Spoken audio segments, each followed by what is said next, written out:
And the peace bell itself was put there to mark the 10th anniversary of the signing of the Good Friday Agreement.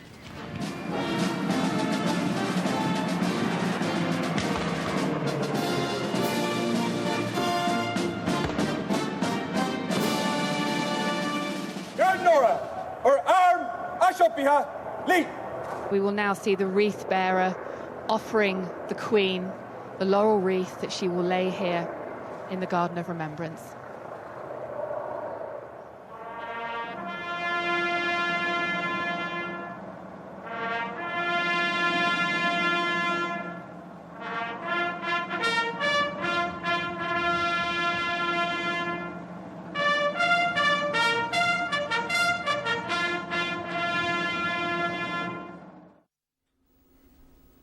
Hello there. Fairly cloudy, but it did stay dry in Dublin. Perhaps a little bit brighter tomorrow here, and certainly across more northern areas it'll be a bit brighter during tomorrow. But we'll keep the cloud tonight, providing some outbreaks of rain, especially across western Scotland. The area of rain tied into this arm of cloud, a weather front which is approaching. Ahead of that, well, not a great deal of brightness today. It has been predominantly cloudy, and the thicker band of cloud from that weather front will bring rain into western Scotland, some for Northern Ireland, spreading south into parts of northern England, northern and west Wales later in the night. Further south, well, generally it will be dry and a mild night again, 12 or 13 degrees, as skies clear later across Scotland and Northern Ireland. Will dip down to single digits, but it will turn increasingly windy in western Scotland with showers coming in here. Now we see that band of rain tracking its way south into the morning, spreading its way steadily across northern England. To the east of the Pennines, though, I think generally it will stay dry here. Across East Anglia in the southeast, like today, expect a lot of cloud and may just be the odd break, a glimmer of sunshine if you're lucky, but overall it will be quite gloomy. Certainly a fairly cloudy start across the southwest of England. A lot of low cloud here. There could well be some rain just trickling towards the north coast of Devon and Cornwall at 8 o'clock. A fairly damp start in Wales too, that rain heading its way towards Cardiff, although parts of North Wales already starting to turn drier. The overnight rain's gone from Northern Ireland, some brighter skies here, but also a flurry of showers, and western Scotland will be peppered with showers throughout the day. Quite blustery conditions across the northwest, but there should be some good spells of sunshine across northeast Scotland. Parts of northeast England also brightening up. This band of thicker cloud and rain gradually trickling southwards, but as it does so, the rain really fizzles out, so we get no more really than a few spots across parts of the Midlands and southwest England, and not a great deal across the southeast corner.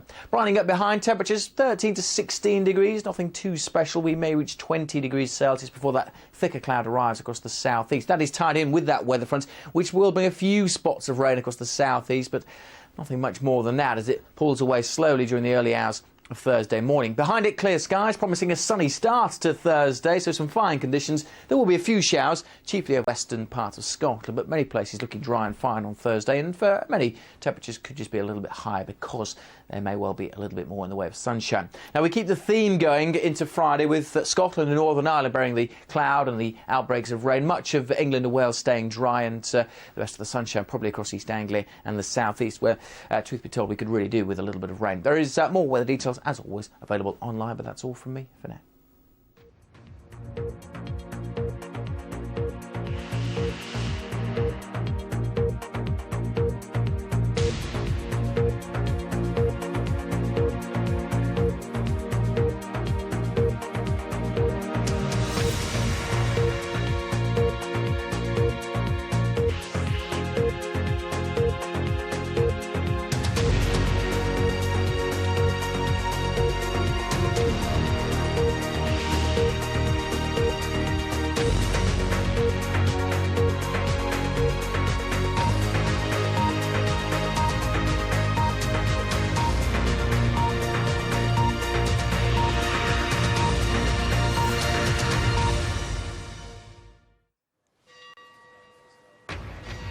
Today at 6, we're in Dublin on the opening day of the Queen's historic visit to Ireland.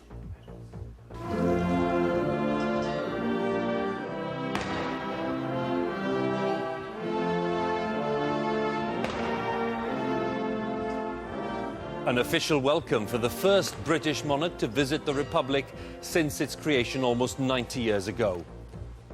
A powerful symbol of reconciliation after a long, turbulent history, as the Queen lays a wreath to remember those who fought for Irish independence.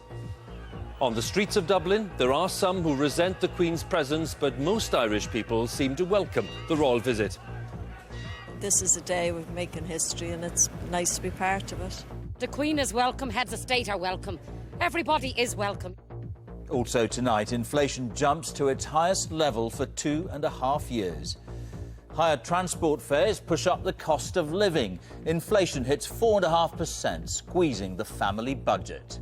What happens is you're continually juggling, you're robbing Peter to pay Paul, or I'm late paying bills now, which I never used to be.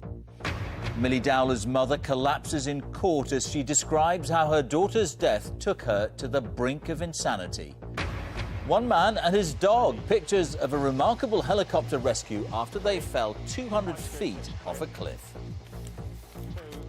And coming up in Sports Day at 6:45 on the BBC News Channel, Cardiff and Reading prepare to do battle for the right to meet Swansea in the Championship playoff final at Wembley.